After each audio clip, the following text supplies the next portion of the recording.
Il y a du nouveau ce soir dans l'affaire du meurtre du fils de la consul générale du Canada à Miami, Roxane Dubé. L'adolescent de 17 ans a été abattu lundi dans la métropole floridienne lors d'une transaction de drogue qui a mal tourné. C'est en tout cas l'hypothèse avancée par la police. Son frère de 15 ans a aussi été impliqué dans la fusillade. Il est toujours derrière les barreaux ce soir. Je vais en parler dans un instant avec mon collègue Christian Latreille qui vient tout juste d'arriver à Miami. Et on va parler justement de cette nouvelle de dernière heure, donc cette accusation de meurtre qui pèse désormais chez le jeune frère de 15 ans. Mais d'abord, quel impact pour la diplomatie canadienne? Est-ce que ça donne une importance particulière à cette triste histoire? Stéphane Beaulac, professeur de droit à l'Université de Montréal, est à mes côtés. Bonsoir, M. Beaulac. Bonsoir, Mme Chaud. Alors, on apprenait aussi aujourd'hui que, comme consul, malgré tout, il n'y a pas pour les jeunes, en tout cas, d'immunité diplomatique. Et ça change les règles du jeu, là, dans ce cas-ci. Voilà, pour mettre cet aspect au clair d'entrée de jeu, c'est qu'on est dans un contexte où la question peut se poser de savoir si le membre de la famille de Mme la consul pourrait jouir d'une immunité.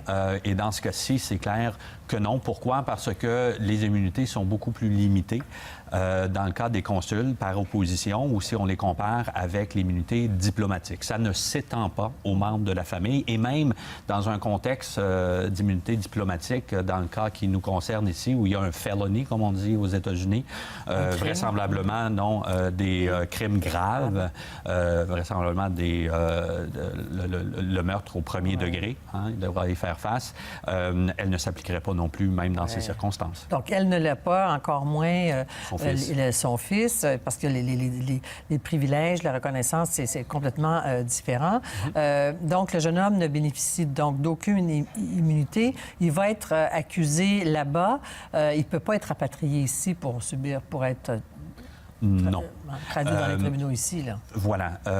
On peut mettre de côté cet aspect international dans un sens, puisqu'il est le fils d'une consul.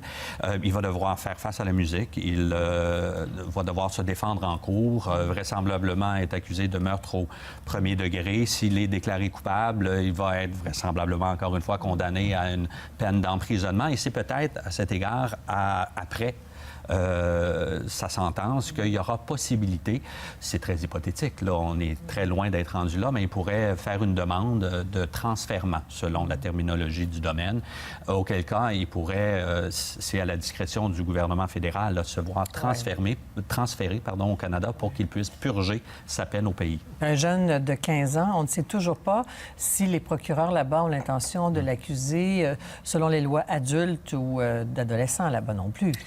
Et voilà. Et franchement, ça relève du droit interne des États-Unis. Aux États-Unis, ce sont les États, l'équivalent des provinces, qui ont juridiction sur ces questions-là. Il n'y a donc pas un droit criminel panaméricain, non. Alors, c'est contrairement vraiment... au Canada, contrairement au Canada, voilà, domaine qui relève du fédéral. Alors, aux États-Unis, il faudrait étudier dans le détail non seulement la législation d'application générale en matière de justice pénale, mais également en ce qui concerne la justice pour juvéniles, pour jeunes de moins de 18 ans. Et s'il devait être, parce qu'il devait être traduit comme adulte devant les tribunaux, subir un procès, être condamné pour meurtre, je crois que la peine de mort est encore applicable aux États-Unis, dans l'État de la Floride. Dans l'État de la Floride, oui, voilà, encore une fois, ça dépend de la juridiction de l'État. Et en ce qui concerne les juvéniles, les jeunes délinquants, tels qu'on les appelle au pays, bien là, il faudrait voir comment ça pourrait hypothétiquement s'appliquer. Une dimension qui concerne encore la nature diplomatique de la mission là-bas. On peut penser qu'il y a un impact pour le Canada parce que les jeunes circulaient à bord de la voiture balisée avec la plaque d'immatriculation consulaire. On ne sait pas s'ils ont emprunté, enfin volé le véhicule à leur mère ou si la mère l'a prêté. Mais ça, c'est dans le monde diplomatique, là, ça semble assez grave d'utiliser c'est un incident la voiture diplomatique à tous égards. Au premier chef, évidemment, parce que ce sont les fils de la consul canadienne à Miami, d'une part. Et par ailleurs, vous le soulignez, il y a le véhicule avec la plaque diplomatique, là, tel qu'on les voit à Ottawa pour les diplomates et consuls canadiens. Alors, ça ajoute une couche, dans un sens, à l'embarras que ça cause pour le Canada, cet incident en Floride aujourd'hui. Le père a déclaré aujourd'hui qu'il savait qu'un de ses fils consommait de la drogue, mais ne pensait pas qu'il en faisait le trafic. On peut se demander s'il y a des vérifications de sécurité pour les adolescents qui accompagnent les diplomates en mission, bien qu'on ne peut pas toujours contrôler nos enfants, là, mais quand même, ça pose des questions importantes, non? Oui, il y a systématiquement des vérifications faites par rapport aux représentants du pays consulaire diplomatique à l'étranger. Jusqu'à quel point ça va dans les détails et que c'est vérifié ou mis à jour d'une façon périodique. On me parlait d'examen médical, moi, mais pas d'examen nécessairement de sécurité. S'il n'y a pas de dossier judiciaire. Pour les membres de la famille. Bien, c'est ça, sont des mineurs ici. À 15 ans et 17 ans, les deux sont des mineurs. Et souvent, le droit, les règles applicables dans le monde juridique et diplomatique, c'est réactionnaire. Alors peut-être des incidents d'aujourd'hui vont justement amener les autorités à se questionner sur comment resserrer ces vérifications, parce que, disons-le, ça ne relève pas du juridique à strictement parler, mais en ce qui concerne les relations internationales du Canada, c'est une journée noire aujourd'hui, sans l'ombre d'un doute. On peut penser que cette femme-là est bien seule aujourd'hui. On ne sait pas si elle aura l'appui à tout le moins de son ministère. Et voilà, et certains ont posé la question, l'interrogation de savoir est-ce qu'elle va être rappelée, etc. À strictement parler au niveau juridique, il n'y a rien qui la concerne, elle, personnellement. Mais évidemment, les relations internationales, c'est le monde de la diplomatie.